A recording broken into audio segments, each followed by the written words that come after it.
कुछ बात समझने की है, कुछ करने की है और कुछ न करने की है। समझने की बात होती है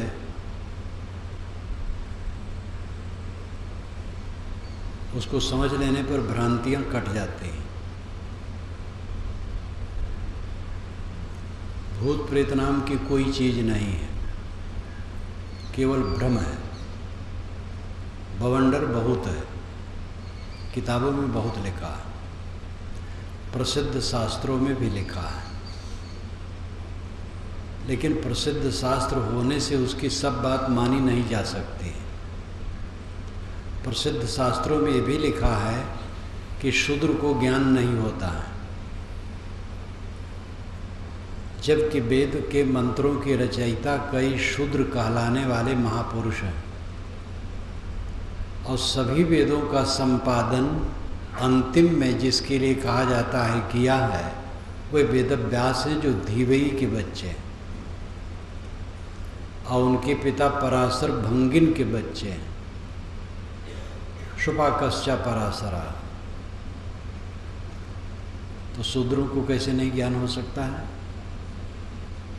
और ये प्रसिद्ध शास्त्र में लिखा है, कैसे मान लें?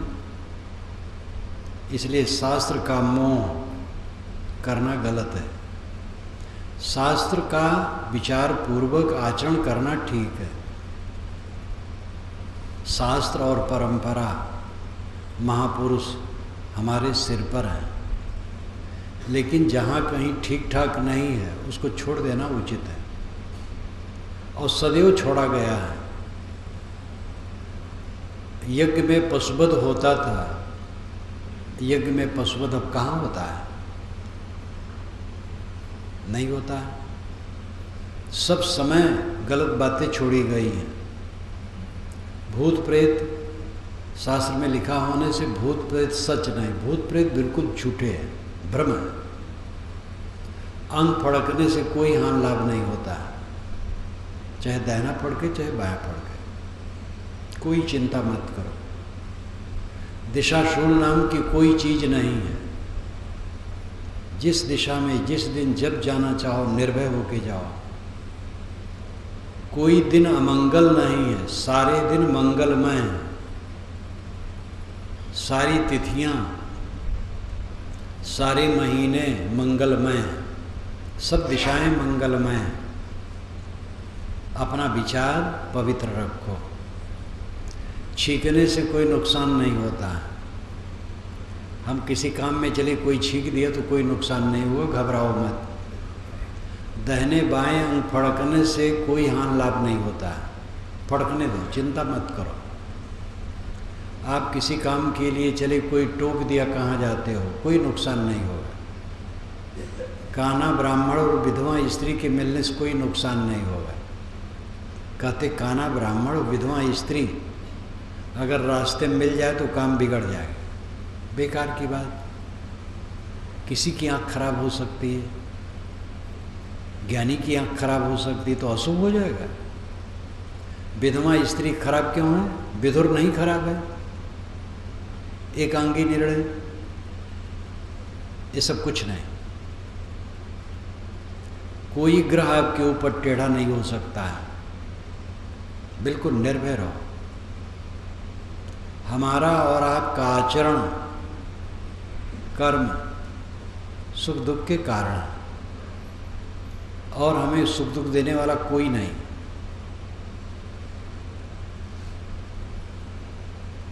परमात्मा कहीं बाहर नहीं है, सबके अंदर जो बसा हुआ वो परमात्मा है। परमात्मा खोजना नहीं है, ठहरना है, समझना है। जाति मनुष्य की एक है, दो जाति नहीं है। काला गोरा होना ये देश काल परिस्थिति के अनुसार होता है। बराबर घर के अंदर रहते रहते एक ही क्षेत्र में धीरे धीरे लोग गोरे होते जाते हैं। खेतों में काम करते करते पीढ़ी दर पीढ़ी सांवले होते जाते हैं। भिन्न देश में और प्रभाव पड़ता है। हमारे देश में ही दक्षिणी भारत के लोग सांवले होते हैं, इधर गोरे होते हैं, पंजाब की तरफ और उत्तर जाओ और पश्चिम में और। तो ये सब जलवायु का प्रभाव है, उससे कोई छोटा बड़ा नहीं होता है। समाजशास्त्री भी मानते हैं यूरोपाब, मंगोलाब, निग्रोसम, ये 3 महाप्रजातियां मनुष्य की होती हैं। काले निग्रोसम है, लाल रंग वाले मंगोलाब है, गोरे रंग वाले यूरोपाब है, भारत वाले इसी में आते हैं। ये सारी महाप्रजातियां मौलिकता में एक हैं, केवल देश काल के अनुसार रंग हो गए, क्योंकि इनमें भी परस्पर गर्भाधान होता है। काला गोरा स्त्री पुरुष हैं, गर्भाधान हो जाएगा, बच्चा हो गया। इसलिए इन अंधविश्वासों से बिल्कुल दूर रहो, मनुष्य मात्र को समान समझो, कोई अछूत नहीं होता है। आचरण जिसका गड़बड़ है वो अछूत है, उस समय ठीक कर ले तो अछूत नहीं है। गलत आदमी है, सही हो जाए वो बढ़िया है। जन्म से कोई अछूत नहीं है, जन्म से कोई नीच नहीं है और जन्म से कोई ऊंच नहीं है। ये सब बातें समझने की है, समझ में आ जाए बस भ्रांति खत्म। इसके लिए कोई साधना नहीं करनी पड़ती है, ठीक से समझ ले भ्रम खत्म है। कुछ करने की बातें हैं, करने की बातें हैं, क्रोध छोड़ना, काम छोड़ना, लोभ छोड़ना, मोह छोड़ना, अंडा मांस मछली गंदी चीज़ है छोड़ना, नशा की चीज़ें छोड़ना, बीड़ी सिगरेट तंबाकू पान सुपारी जाफरानी पान पराग बहुत कुछ है। ये सब शरीर के लिए अहितकर है, कोई नशा का सेवन नहीं करना चाहिए। चाय के लिए हम लोग नहीं रोकते हैं, वैसे हम लोग चाय नहीं पीते हैं, लेकिन भक्तों को गृहस्थों को इसके विषय में नहीं रोकते हैं, पुस्तक में भी नहीं लिखते हैं। कोई अपने तरफ से चाय छोड़ दे उसका विचार है, अच्छा है। चाय पीने वाले भी कम पिए, जो गृहस्थ लोग चाय पीते हैं कम पिए, ज़्यादा पीना अच्छा नहीं। तो चाय के लिए हम गृहस्थों को नहीं रोकते हैं, लेकिन और सारे नशा को रोकते हैं कि न लो। मांस अंडा मछली गरिष्ठ रोग में घृणित और प्राणी को पीड़ा दे करके मिलते हैं। सभ्यता रहित भोजन है, स्वास्थ्य के लिए हितकर नहीं है। प्रोटीन उसमें होता है तो प्रोटीन सात्विक वस्तुओं में भी होता है। मांस अंडा में अगर प्रोटीन है तो उसके साथ उसका खराब अंश भी है, इसलिए मांस अंडा मछली नहीं खाना चाहिए। दुनिया के समस्त प्राकृतिक चिकित्सक एक स्वर से कहते हैं कि अंडा मांस मछली नहीं खाना चाहिए, दुनिया के, केवल भारत के नहीं। सात्विक आहार विहार, गलत आहार छोड़ो, गलत पेय छोड़ो, काम क्रोध लोभ मोह छोड़ो, घटाओ उसको, ये सब छोड़ने की चीज़ें हैं। शील क्षमा दया करुणा प्रेम समता का बर्ताव करो, ये करने की चीज़ें हैं। सबके साथ सुंदर बर्ताव करो। जो हमारे साथ गलत करे उससे भी हम गलत न करें, जो हमारे साथ अच्छा करे उसके साथ अच्छा करें, जो गलत करे उससे भी गलत न करें। प्रसंग पड़े तो अच्छा कर दें। बुद्धि आदमी की बुद्धि में फर्क पड़ जाता है, गलत कर देता है, सही हो जाए गलत नहीं करेगा। किसी को शत्रु न माने, कोई दुनिया में हमारा शत्रु नहीं है, सब अपने अपने स्वभाव का वर्तमान करते हैं। अपने मन में मोह और वैर ये दोनों न रखें, इसका त्याग करें। अनुकूलों में मोह होना स्वाभाविक है और प्रतिकूलों में वैर, इसी को जीतना संतत्व साधुत्व मनुष्यत्व है। अगर गलत संस्कारों के आधार पर जो हमें स्वभाव मिला है उसी का अनुगमन करते हैं तो मनुष्यता कहाँ है, साधुता कहाँ है? आदमी पीड़ित क्यों रहता है? भोजन न मिले पीड़ित हो, ऐसा तो किसी किसी को हो सकता है आज के ज़माने में। भूखे प्राय लोग नहीं रहते, अन्न काफ़ी होता है। वैसे गरीबी पूरी दुनिया में भी है। हमें ऐसे भक्तों ने बताया है जो अमेरिका जाते रहते हैं। कहे साहब एक बार कुछ लोग आए और चंदा कर रहे थे, तो मैंने कहा क्यों चंदा करते हो? कहे कुछ गाँव में बड़ी भूखमरी है, वहाँ के गरीबों की सहायता के लिए। और वहीं के आदमी थे, अमेरिका के आदमी थे। तो अमेरिका जो पूरी दुनिया में संपन्न मानी जाती है, अमेरिका देश माना जाता है, वहाँ पर भी ये बात है कि गांव में भूखमरी। कहाँ तक सच है? जबकि कहा जाता है अधिक अन्न हो जाता है तो समुद्र में फेंक देते हैं, जिससे बाजार का भाव खराब न हो। कुल मिला करके कभी ऐसा कहीं होगा। ज़्यादातर तो आदमी खाता है लेकिन दुखी है। मान लो जिसको भोजन नहीं मिला वो दुखी है, तो उसका दुख सार्थक है। जब भोजन ही नहीं मिलेगा तो आदमी दुखी होगा ही। लेकिन हम सब खाते हैं, दुखी हैं क्यों? खाना मिल जाए तब दुखी क्यों? मन का पाप, मन का अहंकार, मन का विकार, मन का कूड़ा कबाड़, ये मन के कूड़ा कबाड़ को त्यागो। जिन बातों को लेकर के हमारे मन में कबाड़ उत्पन्न होता वो रहने वाला नहीं।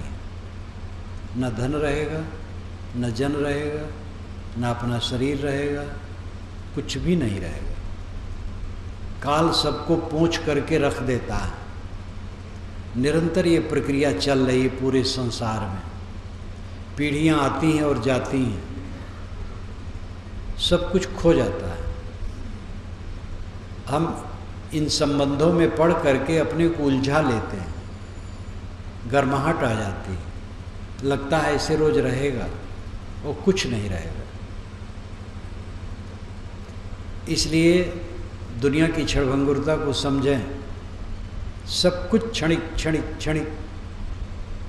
शरीर भी बहुत छोटा समय तक रहता है, आजकल में खो जाने वाला भी क्षणिक है। किस बात को लेकर के हम कलह में पड़े? कलह रहित मन, तृष्णा रहित मन, खिंचाव रहित मन, आकर्षण रहित मन, लोभ लालच रहित मन सुखदायी है। लालच को छोड़ें, लोभ को छोड़ें, लिप्सा को छोड़ें, इच्छा वासना पर संयम करें, काम क्रोध लोभ मोह को जीतें। मैंने आपसे कहा था कुछ समझने की बात है, कुछ करने की बात है, कुछ नहीं करने की बात है। समझने की बात मैंने अंधविश्वास के लिए कहा, उसको समझ लो, भ्रम कट जाएगा। चाहे वो जात पात को लेकर के मनुष्य को ऊंच नीच मानने का पाप है, और चाहे भूत प्रेत जादू टोना, सब अंधविश्वास है। तो ये सब समझ लो, भ्रम कट जाएगा। करने की बात है, गलत काम छोड़ो, अच्छे काम करो। गलत काम वह है जिससे अपना मन और अपनी वाणी, अपनी इंद्रियां प्रदूषित हों और दूसरों को तकलीफ हो।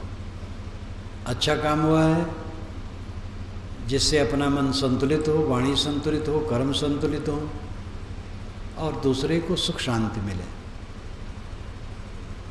इस प्रकार न करने योग काम का त्याग, करने योग काम का ग्रहण। अंतिम बात है कुछ न करना। कुछ न करना समाधि। असली समाधि है कुछ न करना, चित्त शांत हो जाना। ध्यान और समाधि के विषय में बड़ा बड़ा प्रपंच है। हठ योग का अपना अलग प्रपंच है। हठ योग कल्याणकारी नहीं है और मेहनत बहुत है।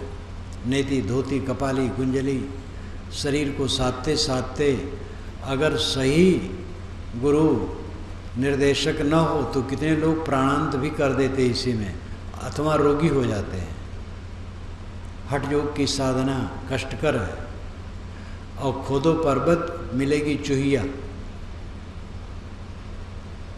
कड़ी साधना उसमें है, दिखावा ज़्यादा है। ऐसे लोग मानते हैं सिद्ध बाबा हैं, तो उनके इर्द गिर्द दुनिया के लोलुपी इकट्ठे होते हैं, जिनको धन चाहिए, पुत्र चाहिए, निरोगता चाहिए, मुकदमे में विजय चाहिए, सिद्धि चाहिए। स्त्री है अगर पति नाखुश रहता है तो पति पर सुवस्था चाहिए, और अगर पुरुष है उसकी स्त्री कुछ इस ढंग की है तो स्त्री पर सुवस्था चाहिए। बाबा सब देते हैं, उनको पूजो तो ऐसा मंत्र मारेंगे कि स्त्री तुम्हारी गुलाम हो जाएगी, पुरुष तुम्हारा गुलाम हो जाएगा, मुकदमे में विजय हो जाएगी, न मालूम क्या क्या कल्पना। और सब का सब झूठ है, कोई बाबा ये सब कुछ नहीं दे सकता। अपने कर्म सुधारो, किसी बाबा के चक्कर में मत पड़ो। बाबा संत महात्मा का काम है वे सदाचार और साधना से रहें और समाज को सदाचार साधना का उपदेश करें। महात्मा आध्यात्मिक उन्नति शांति का रास्ता बताते हैं, उसी पर चलते हैं, यही उनका काम है। अगर वे रिद्ध सिद्धि देते हैं, पुत्र धन देते हैं, तो धोखेबाज हैं, ये किसी कोई नहीं दे सकता। इसको लेकर के तो सोचना भी नहीं चाहिए। जो आपका मिला है, आपको मिला वो बहुत है। अब जो मिलने की चीज़ है, पवित्रता, शांति, तृप्ति, इस पर ध्यान दो। तो न करने की बात है समाधि, ध्यान। ध्यान का काम सबको करना चाहिए, समाधि का काम करना चाहिए। इसमें भी बड़े बड़े चक्कर है, भ्रांतियाँ। कुछ लोग आंख बंद किए तो बंद आँखों में जो दिखाई दिया उसी को परब्रह्म कहते हैं, ज्योति को परब्रह्म कहते हैं। मैं भी ज्योति बताता हूँ कि आरंभिक साधक आंखें बंद करे और जो दिखाई दे उसमें मन ठहरावे, तो मन ठहराने की खूंटा उसको मिल गया।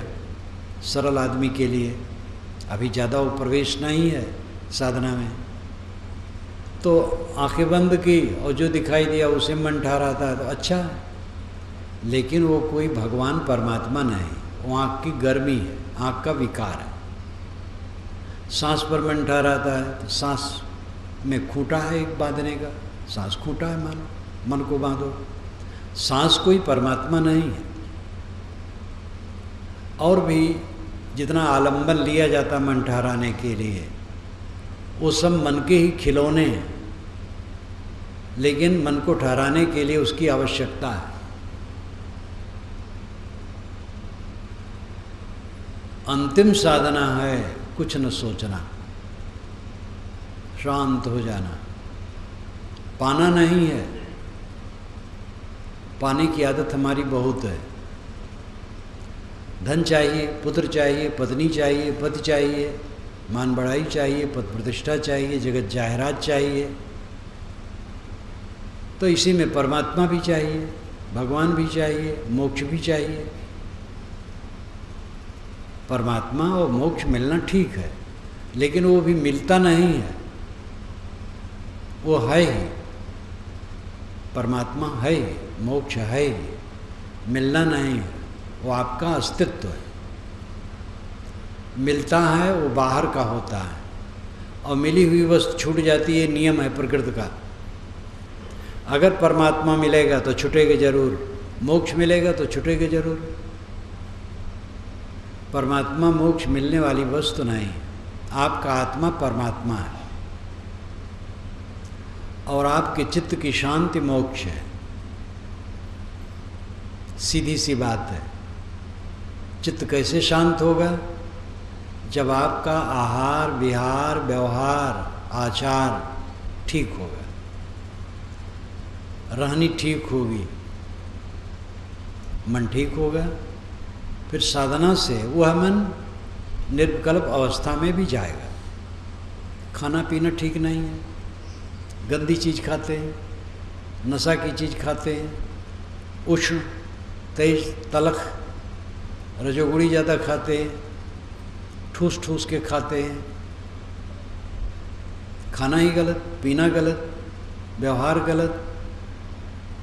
जहाँ कहीं ऊंच नीच हुआ कलह करने लगते हैं, लड़ाई झगड़ा करने लगते हैं, विरोध करने लगते हैं, कलह करने लगते हैं, चीज़ों के लिए पाप करने लगते हैं। मन कैसे ठीक होगा? सहो, गम खाओ, क्षमा करो, थोड़े में गुजर करने की चेष्टा करो, सादा रहो, सरल रहो,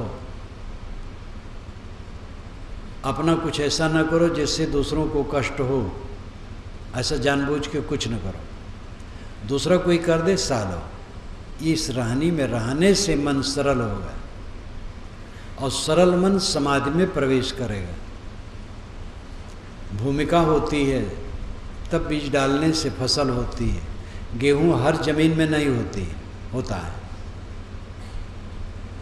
गेहूं लायक ज़मीन चाहिए, धान के लायक ज़मीन चाहिए, गन्ना के लायक ज़मीन चाहिए, वैसी कमाई चाहिए, तब वो सब होते हैं।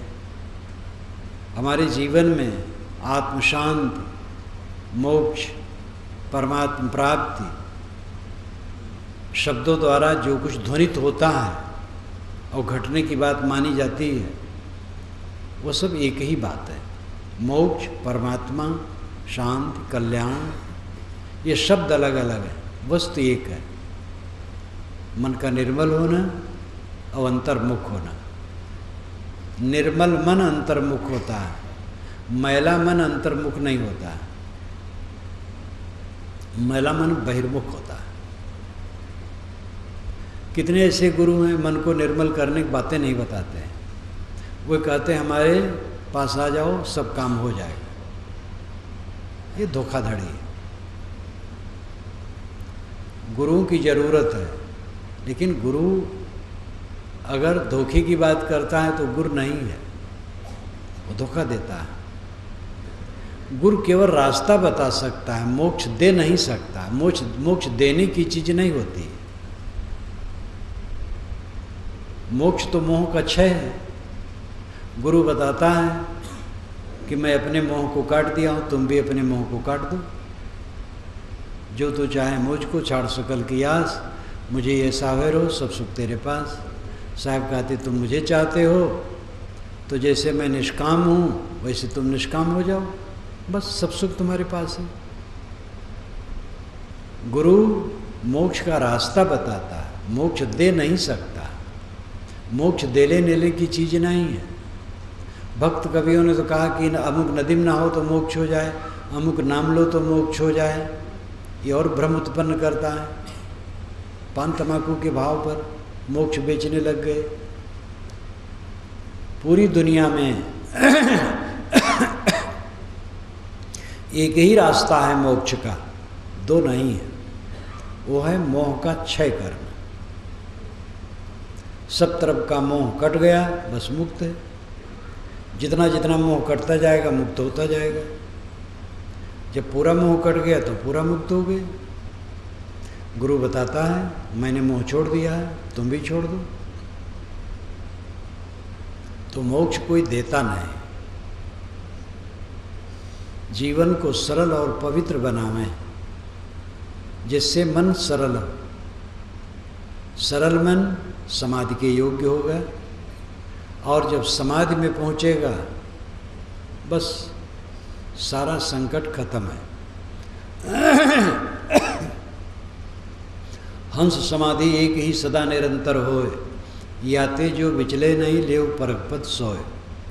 श्री पूर्ण साहब बीजक त्रिज्या यानी बीजक टीका के आखिर में कहते हैं हंस समाधि एक ही। हंस नाम आत्मा, समाधि शांत। हंस समाधि एक ही। अर्थ हुआ हंस सदैव समाधि में रहे, आत्मा सदैव समाधि लीन रहे, सदा निरंतर होए और सदा रहे, निरंतर रहे। याते जो विचले नहीं, इससे अलग न हो, ये परख पद है। सीधा भाव है कि हमारा मन शांति में रहे। शांति महासुख है। सब जीव दुख में जलते हैं, समझ नहीं पाते। न किसी ईश्वर ने दुख दिया है, न किसी देवता ने, न किसी राक्षस ने, न दूसरे आदमी ने। हमने स्वयं दुख बनाया है, अहंकार बस उलझ गए हैं। मनुष्यों से लड़ते हैं, उलझते हैं अपना पराया मानकर, और भोगों में ललचाते हैं, दुखी बने हैं। हमारा अपना अज्ञान, हमारी अविद्या, हमारा अविवेक हमें दुख देता है। जब तक इस सत्य को हम नहीं समझेंगे, हमारा दुख नहीं दूर होगा।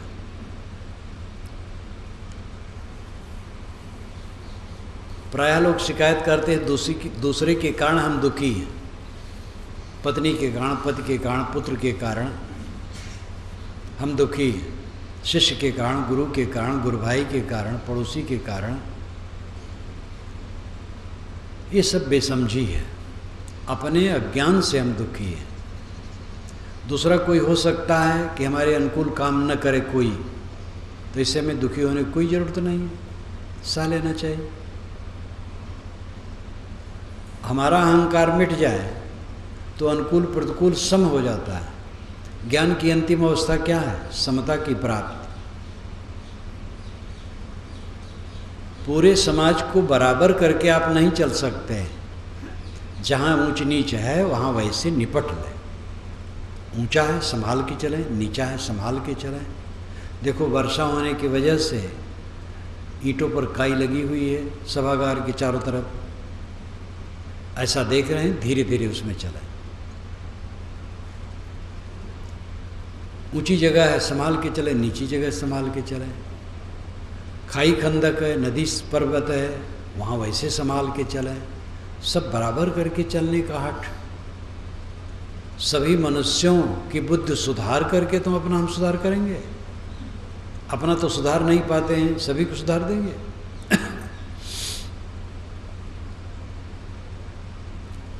दुनिया को कोई सुधार नहीं पाया। दुनिया समाज कोई वस्तु नहीं है, व्यक्ति वस्तु है। देखो इतने लोग बैठे, एक समाज बन गया। समाज सुधार क्या है? एक एक व्यक्ति अलग हो जाए, समाज नाम की चीज़ें नहीं, समाज क्या सुधरेगा? व्यक्ति सुधरेगा। व्यक्ति सुधरेंगे, वही समाज का सुधारना है। समाज का हम एक अंग हैं, अपने सुधार लिए, समाज सुधर गया। ऐसे सुधरते जाएं और समाज सुधारेंगे। समाज कहाँ है जो सुधारेंगे? कहीं समाज है ही नहीं, व्यक्ति हैं। समाज कोई ऐसी वस्तु ही नहीं जिसके पास बुद्धि हो और उसकी बिगड़ी हो और सुधरे। मनुष्य है, व्यक्ति है, उसकी बुद्धि है, वो बिगड़ी है, उसी को सुधारना है। व्यक्ति सुधरेगा और व्यक्ति का सुधरना ही समाज सुधरना कहलाता है।